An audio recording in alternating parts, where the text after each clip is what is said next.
Stredná odborná škola v Bernolákove ponúka tieto študijné odbory: Technika a prevádzka dopravy. Názov školského vzdelávacieho programu je Medzinárodná cestná doprava.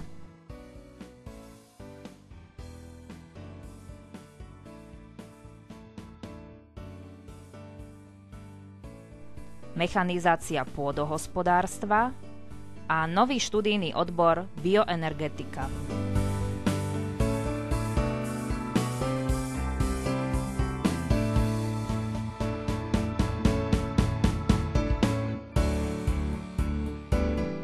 Škola má dlhoročnú tradíciu. Vznikla v roku 1952.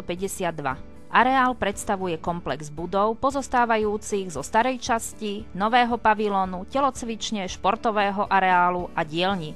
Všetko sa nachádza na rozlohe 8 hektárov v parku so vzácnymi drevinami. A to sme už my, žiaci našej školy, keď ráno prichádzame na vyučovanie. Niektorí v aute, iní po svojich a spolu mierime k hlavnej bráne školy.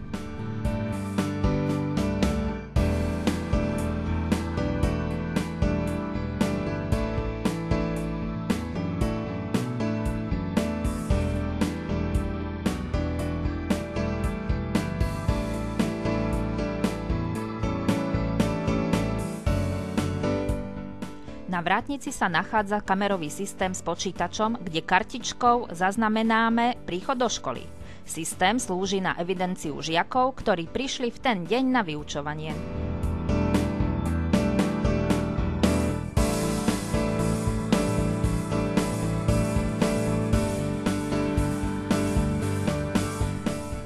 Z vrátnice po schodoch schádzame do šatní, kde sa prezúvame a odchádzame do tried.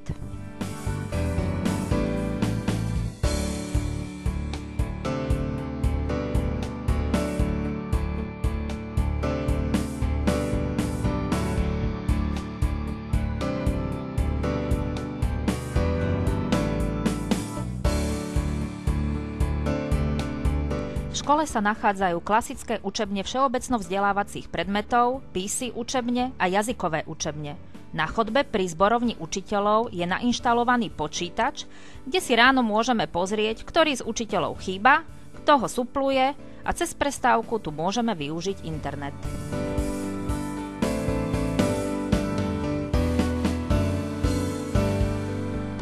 Nachádzame sa v učebni výpočtovej techniky. Hodiny tu strávené s počítačom patria medzi najzaujímavejšie. Veď ako sa hovorí, počítač je budúcnosťou človeka.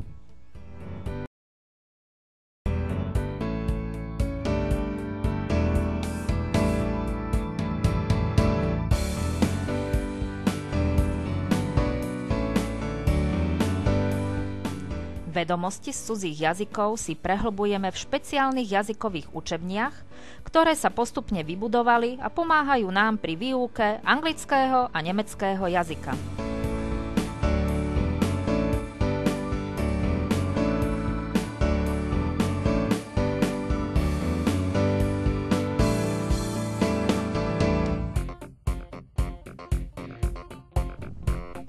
V pavilóne K sa nachádzajú učebne odborných predmetov na výuku cestných vozidiel, mechanizácie pôdohospodárstva a strojopisu. Sú vybavené pomôckami, ktoré častokrát vytvorili ruky našich spolužiakov v rámci stredoškolskej odbornej činnosti. Praktické zručnosti získavame v stredisku odbornej praxe, kde máme možnosť bližšie sa oboznámiť s dopravnou technikou a prakticky si vyskúšať poznatky v sústružníckej, zámočníckej, kováčskej a zvárackej dielni. Škola vlastní aj moderné diagnostické prístroje.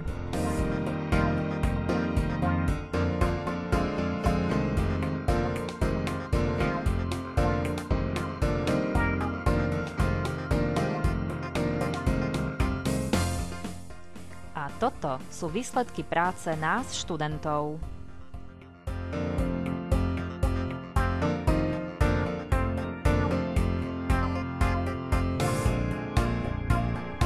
Každoročne sa pravidelne organizujú exkurzie na autosalon v Bratislave, Nitre, prípadne Ženeve, na ktoré sa veľmi tešíme, pretože na vlastné oči tu vidíme novinky v automobilovom priemysle a len tajne dúfame, že si raz takéto tátoše budeme môcť dovoliť kúpiť. Obľúbená je aj exkurzia do Tatry Kopšivnice, kde na cvičnom poligóne sa môžeme previesť na autách tejto značky.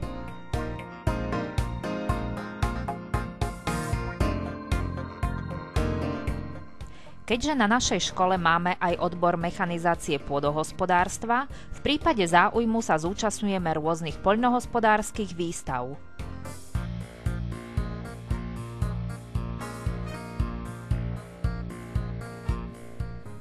Raz do roka k nám prichádzajú príslušníci policajného zboru z útvaru rýchleho nasadenia.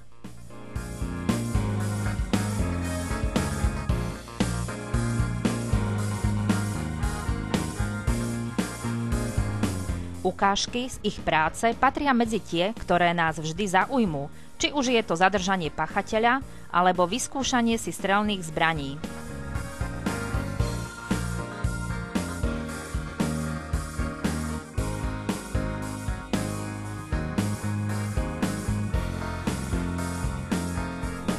Škola však nie je iba vyučovanie. V rámci účelových cvičení na ochranu zdravia a prírody vyrážame do Malých Karpát, kde si overíme najmä svoju fyzickú kondíciu.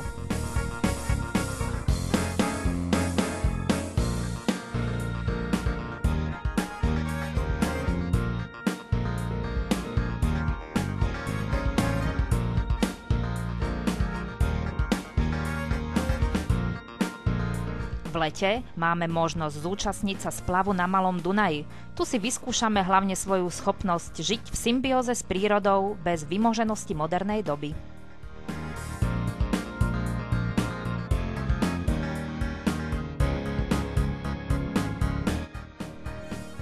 Máme aj vlastnú autoškolu, kde môžeme získať vodičské oprávnenie A, B, C a T za finančne výhodnejších podmienok ako v iných súkromných autoškolách pod vedením našich inštruktorov, ktorých poznáme z praktického vyučovania. A tu vidíte naše vlastné autocvičisko.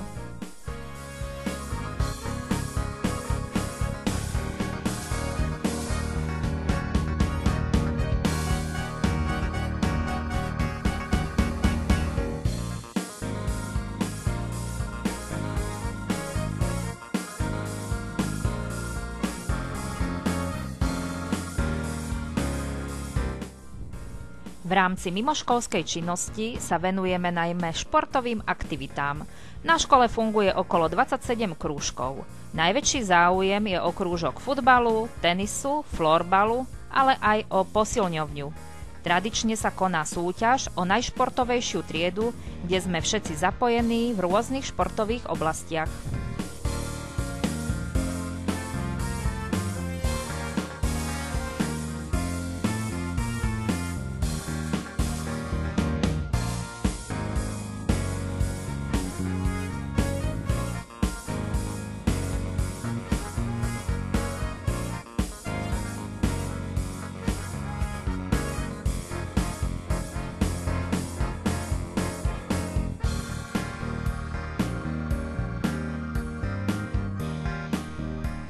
Zdokonalujeme si backhand a forehand na našich tenisových kurtoch.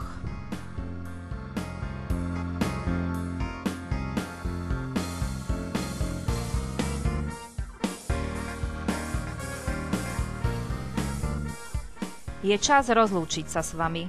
Dúfame, že sme vás oslovili a našu školu vám trošku priblížili.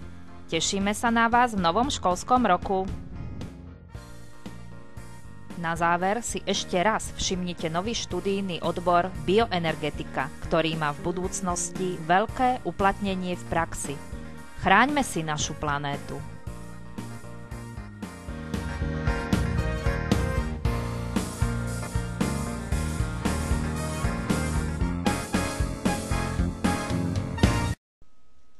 A ešte raz naše študijné odbory.